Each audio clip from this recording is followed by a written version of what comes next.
اس دفعہ اپریل کے پہلے 15 دنوں میں کم سے کم مانگ 9000 میگا واٹ تھی اور زیادہ سے زیادہ مانگ 20000 میگا واٹ کی رہی پچھلے 15 دنوں میں. کسی بھی وقت پیک آورز کے علاوہ یعنی دن کے وقت جب روشنی ہوتی ہے یا جب لوگوں کو مانگ نہیں ہوتی اس وقت لوڈ شیڈنگ نہ کی گئی، نہ آگے کی جائے گی اور نہ کی جانے کی کوئی ضرورت ہے. جس تکلیف میں سے شام کے وقت رات کو اور پیک آورز کے اندر اگر عوام کو کوئی تکالیف ہماری بجلی پرووائڈ نہ کرنے کی وجہ سے ہو رہی ہیں، اس کا باقاعدہ آپ کے سامنے جواب دے ہوں. ایک تو معذرت بھی کریں، لیکن یہ معذرت ہمارے حالات جو ایسے ہیں کہ ہمارے کنٹرول میں کوئی چیز نہیں ہے تو پھر بھی ہماری معذرت کرنا بنتی ہے. ہم نے پاکستان کو ہمیشہ کے لیے اندھیروں سے اور لوڈ شیڈنگ کے مرض سے آزاد کیا اس پوری عوام کو. مختلف ممالک کے اندر پاور سیکٹر بہت زیادہ پریشر میں آیا، پاور سیکٹر کی قیمتیں اوپر گئیں مختلف ممالک میں، لیکن پاکستان اس سے اور پاکستان کی عوام بالکل محفوظ رہے. 1 اپریل کے بعد جب ہمارے جو LNG کے ریکوائرمنٹ تھی گیس کی، وہ جب ہمیں باہر سے آنا بند ہوئی اور جی قطر نے فورس میجور کیا، اس دن کے بعد سے جتنی بھی آپ کی ضروریات پیک آورز کے اندر گیس پلانٹس کے ذریعے پوری ہوتی تھی اس کے اندر ایک بہت بڑا خلا آیا. میں آپ کو بتاؤں کہ پچھلے سال اپریل کے اندر جو ہماری آبی ذخائر سے بنی ہوئی بجلی تھی، پن بجلی، وہ پچھلے سال اپریل کے اندر 3200 میگا واٹ تھی اور ہماری LNG کے پلانٹ سے اپریل کی ضروریات کو پوری کرنے کے لیے 3000 میگا واٹ LNG کے پلانٹ سے LNG کے ایندھن سے پچھلے سال اپریل میں بنائے جا رہے تھے. اس سال وہ 3200 میگا واٹ جو پن بجلی سے بنتی تھی وہ اب نیچے ہو کے 1671 میگا واٹ پہ پہنچ چکی ہے. یعنی منگلا اور یہ تربیلا سے جو پانی ریلیز نہ ہونے کی وجہ سے بجلی کے اندر جو کمی پچھلے 15 دن میں رہی ہے، ہمارا تقریباً شارٹ فال جو ہے ملا کے 2500 میگا واٹ LNG کا ہمارا نہیں شارٹ فال آیا. باہر سے ایندھن نہیں آ رہا، میرے پلانٹس بجلی نہیں بنا سک رہے، اور 1530 میگا واٹ کا شارٹ فال ہمیں پن بجلی نہ پیدا ہونے کی وجہ سے ہوا. یہ کیوں ہوا؟ 2500 میگا واٹ کا جو شارٹ فال گیس کی پاور کے اندر ہوا وہ اس لیے ہوا کیونکہ باہر سے گیس نہیں آ رہی. ایران کی جو جنگ امریکہ کے ساتھ لگی ہوئی ہے اور اسٹریٹ آف ہرموز کے اندر جو ایشو ہے اس کی وجہ سے ہمیں گیس موصول نہیں ہو رہی اور قطر نے فورس میجور کیا ہوا ہے، وہ آپ کے اور عوام کے علم میں ہے. پن بجلی کے اندر 1530 میگا واٹ کی کمی کیوں آئی؟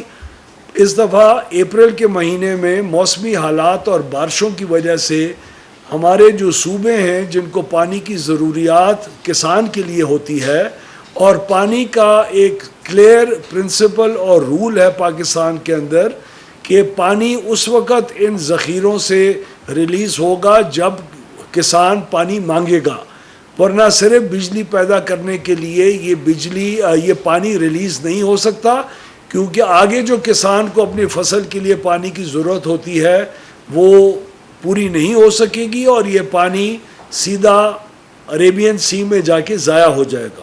تو اس 4000 میگا واٹ کی جو شارٹ فال آج ہے، آپ کو میں مانگ کی بھی بات بتا دوں. اس دفعہ اپریل کے پہلے 15 دنوں میں کم سے کم مانگ 9000 میگا واٹ تھی اور زیادہ سے زیادہ مانگ 20000 میگا واٹ کی رہی پچھلے 15 دنوں میں.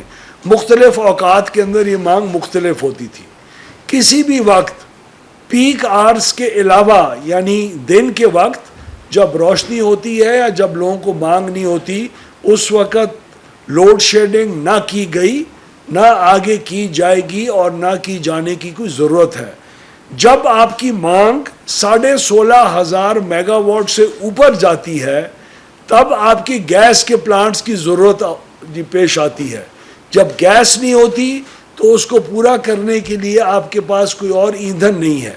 آج پاکستان کے اندر تمام ایندھن، امپورٹڈ کول، لوکل کول، نیوکلیئر اور جتنی پن بجلی موجود ہے اور جو سولر بجلی موجود ہے، تمام کے استعمال ہونے کے بعد جب آپ کا 16,500 سے مانگ اوپر جاتی ہے تب آپ کا شارٹ فال کریٹ ہوتا ہے اور اس وقت پھر شام کے اس حصے میں لوڈ شیڈنگ کو آہستہ آہستہ ضرورت کے مطابق جی بڑھانا پڑتا ہے.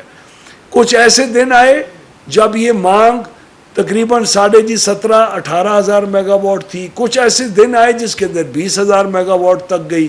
جتنی 16 ہزار سے اوپر جاتی گئی اتنی لوڈ شیڈنگ کے گھنٹوں میں اس کا اضافہ ہوتا رہ گیا. 1 گھنٹہ پورے پاکستان کے اندر اگر لوڈ شیڈنگ ہو تو وہ 500 میگا واٹ کی وجہ سے ہوتی ہے. یعنی 500 میگا واٹ کم آپ کی مانگ سے کم پروڈیوس کر رہے ہوں تو 1 گھنٹہ لوڈ شیڈنگ. اس وقت ہمیں تقریباً 3000 اور 3500 میگا واٹ کے بیچ میں کل رات کو ہماری مانگ ہماری پروڈکشن کی کیپیسٹی سے زیادہ تھی. کئی ایکسپرٹس بول رہے ہیں جی ٹویٹر کے اوپر، ان کا حق ہے بولنا، لیکن ان ایجوکیٹڈ قسم کی ٹویٹس آ رہی ہیں کہ آپ کی 40,000 کی انسٹالڈ کیپیسٹی ہے. انسٹالڈ کیپیسٹی کا اس کے ساتھ کوئی تعلق نہیں ہے. انسٹالڈ کیپیسٹی ہے اسی لیے لوڈ شیڈنگ ہر سال نہیں ہوتی تھی. انسٹالڈ کیپیسٹی ہے اسی لیے پہلے اپریل سے پہلے لوڈ شیڈنگ نہیں تھی. جیسے ہی یہ گیس کی سپلائی آنا شروع ہو جائے گی اور پن بجلی سے اضافہ ہو جائے گا یہ لوڈ شیڈنگ ختم ہو جائے گی. تو خوشخبری عوام کے لیے یہ ہے کہ یہ بہت عارضی حالات ہیں اور یہ ایران اور امریکہ کی جنگ کی وجہ سے پیدا ہونے اور گیس نہ ہونے کی وجہ سے حالات ہیں. آج اگر ہماری پن بجلی 1600 mega what 1500 mega what come بھی ہوتی پھر بھی ہمارے پاس گیس کی اتنے پلانٹس ہیں کہ ہم 3000 کے بجائے 6000 میگا واٹ بھی پروڈیوس ہم کر سکتے تھے. پچھلے سال سے 3000 میگا واٹ زیادہ. اور جس 1500 میگا واٹ کے پن بجلی کی جو کمی ہے اس کو گیس سے پورا کر سکتے تھے اور آپ کے اوپر بجلی کی قیمتوں کے اندر بھی اضافہ نہ ہوتا. جو ہمارے پاس فرنس آئل ہے وہ پورا استعمال ہو رہا ہے، لیکن اس کے باوجود کل رات کو ہم نے پاکستان کے اندر منصفانہ انداز کے اندر ہم نے اربن اور رورل دیہاتی پاکستان اور شہری پاکستان کے اندر بھی فرق نہیں کیا. ہم نے انڈسٹری کی بھی لوڈ شیڈنگ کی، حالانکہ وہ بہت ایک پروڈکٹیو تھا. انڈسٹری کی لوڈ شیڈنگ شروع کے کئی دن نہیں کی جب آپ کے قابل برداشت لوڈ شیڈنگ تھی. جب 3 گھنٹے سے لوڈ شیڈنگ کا دورانیہ ہمارے پاکستان کے عوام جو اپنے گھروں میں رہتے ہیں جن کے پاس نہ جنریٹر ہے نہ یو پی ایس کی عادت رہ گئی ہے، جب وہ 3 گھنٹے اور 2.5 گھنٹے سے زیادہ ان کے اوپر بوجھ پڑنا شروع ہوا تب ہم نے انڈسٹری کی بھی لوڈ شیڈنگ کرنا شروع کی. پچھلے 1-2 دنوں میں یہ لوڈ شیڈنگ ہوئی ہے. ہمارے تمام پلانٹس آپریشنل ہیں. اور یہ بھی آپ کو بتاؤں کہ پاکستان کے کئی حصوں میں یعنی حیدرآباد الیکٹرک کمپنی جو پورا ہیسکو ہے اور جو کراچی الیکٹرک کمپنی ہے اس پورے ایریا میں جہاں سے ساؤتھ سے جس کو بجلی دی جاتی ہے وہاں بھی اس وقت لوڈ شیڈنگ نہیں ہے. جو اکنامک لوڈ شیڈنگ لاسز کی وجہ سے ہر سال اور ہر وقت ہوتی تھی وہی ہے.